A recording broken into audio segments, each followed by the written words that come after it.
नमस्कार, मैं हूं विवेकानंद शर्मा और आप देख रहे हैं कल आजकल। और आजकल चर्चा है स्थानीय निकाय चुनावों की। जी हां, अभी हमने देखा कुछ दिन पहले जिस प्रकार से नगर निगम के चुनाव हुए, उनके बाद में ग्रामीण क्षेत्र में पंचायत समिति प्रतिनिधि, जिला परिषद, ये भी चुनाव अभी होने वाले हैं। और वास्तव में यदि बात करें तो ये भी कहा जा सकता है कि स्थानीय स्तर पर सरकार चुनने के जो ये चुनाव है, ये बहुत महत्वपूर्ण चुनाव हैं। हम इन्हीं विषयों पर आपसे आज कुछ विशेष चर्चा करने वाले हैं। और चर्चा में खास बात ये है कि जिस प्रकार से हमने देखा कि नगर निगम के जो चुनाव हुए, उन चुनावों के पश्चात जिस प्रकार से बाड़ेबंदी हो रही है पार्षदों की महापौर के चुनाव के लिए, वास्तव में यह भी एक अलग तरह की बात है। और अनेक लोगों का इस विषय पर अपना अपना अलग मत है, लेकिन आप क्या सोचते हैं ये हमें आप बता सकते हैं कमेंट बॉक्स में।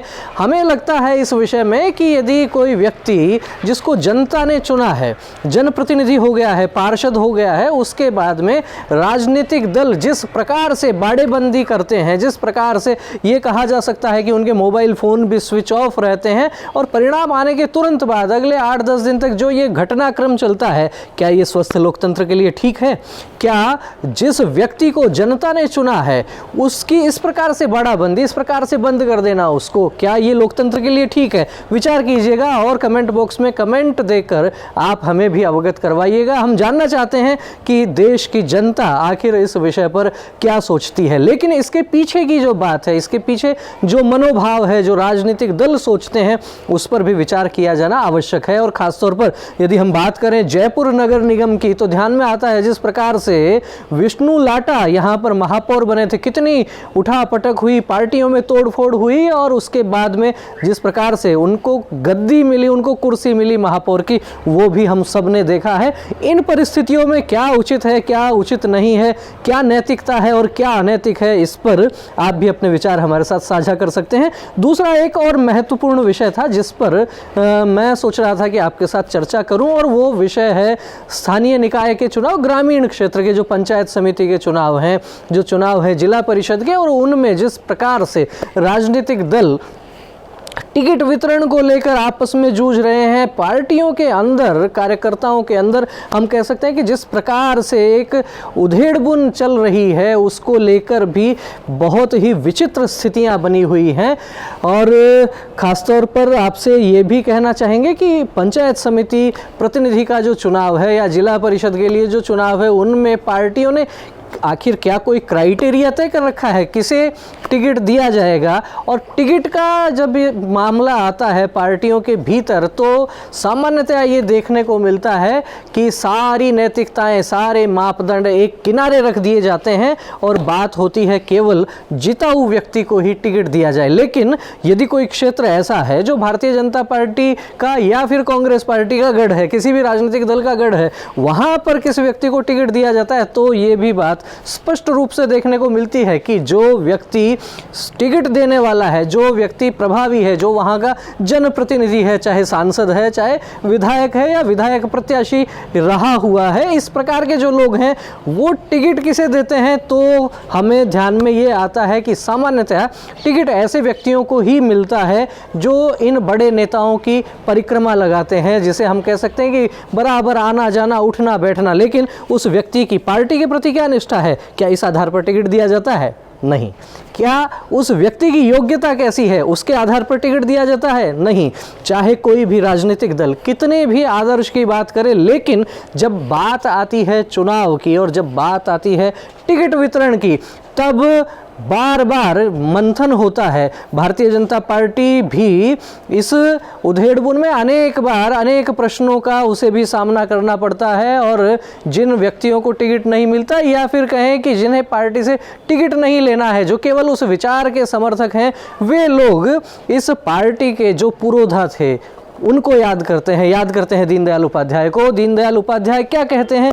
दीनदयाल उपाध्याय अक्सर ऐसा कहते थे, पॉलिटिकल डायरी उनका बहुत ही जो राजनीतिक चिंतन था उसको प्रदर्शित करने वाला जो संग्रह है पॉलिटिकल डायरी, उसमें भी ऐसा कहा जाता है कि लिखा हुआ है कि यदि पार्टी गलत व्यक्ति को टिकट दे देती है तो उस पार्टी के कार्यकर्ताओं की क्या जिम्मेदारी बनती है? उस पार्टी के कार्यकर्ताओं की जिम्मेदारी बनती है कि यदि पार्टी ने निर्णय गलत किया है तो उस निर्णय को ठीक करने का काम पार्टी के कार्यकर्ता को करना चाहिए। लेकिन इस दौर में जब हम देखते हैं तो दीनदयाल जी की इस बात पर चलने वाला व्यक्ति क्या कहलाता है? वो बागी कहलाता है, वो विद्रोही कहलाता है, वो बगावत करने वाला कहलाता है।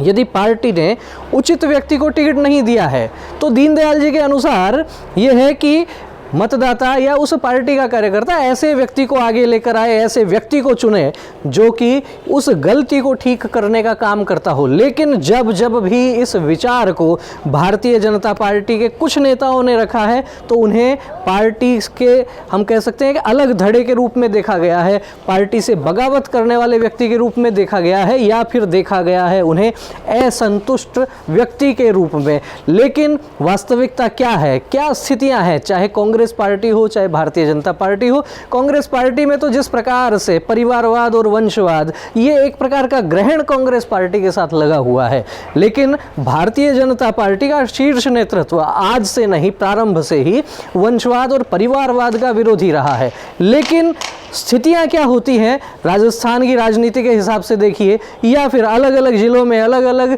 विधानसभा क्षेत्रों में क्या स्थितियां बनती हैं, कितने नेता ऐसे हैं जो वास्तव में इस परिवारवाद और वंशवाद का विरोध कर पाते हैं, कितने नेता ऐसे हैं जो भाजपा के शीर्ष नेतृत्व की इस जो विचारधारा के साथ में चलने वाले हैं।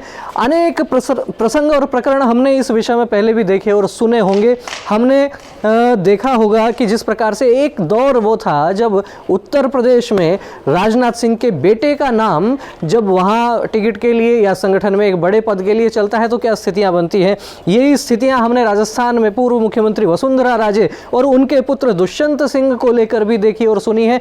मीडिया की अनेक रिपोर्ट्स के माध्यम से ये भी बातें हम सबके समक्ष आई हैं कि मोदी सरकार जब बनी 2014 में पहली बार, उस समय मंत्रिमंडल में किसको स्थान दिया जाए, और वो जो तमाम स्थितियां बनी वो भी पूरे देश ने देखी। लेकिन भाजपा के शीर्ष नेतृत्व ने एक संदेश दिया, वो संदेश दिया कि ये पार्टी वंशवाद और परिवारवाद के आधार पर नहीं चलेगी। लेकिन जब स्थानीय निकाय में टिकट वितरण की बात होती है उस समय इस बात को कितना ध्यान रखा जाता है, ये पार्टी के लिए और पार्टी के शीर्ष नेतृत्व के लिए भी ध्यान देने वाली बात है। और फिर से ध्यान में आती है बात दीनदयाल उपाध्याय जी की नैतिकता, सिद्धांत। और यदि पार्टी गलत व्यक्ति को टिकट देती है तो सामान्य कार्यकर्ता का क्या दायित्व बनता है, क्या वो कार्यकर्ता दीनदयाल जी के विचार पर चलकर और पार्टी के गलत निर्णय को ठीक करने के लिए प्रयास करता है, या फिर से भीड़ का एक हिस्सा बन जाता है। देखते जाइए। आपको हमारा ये एपिसोड कैसा लगा, अपने विचारों से हमें अवगत करवाइए।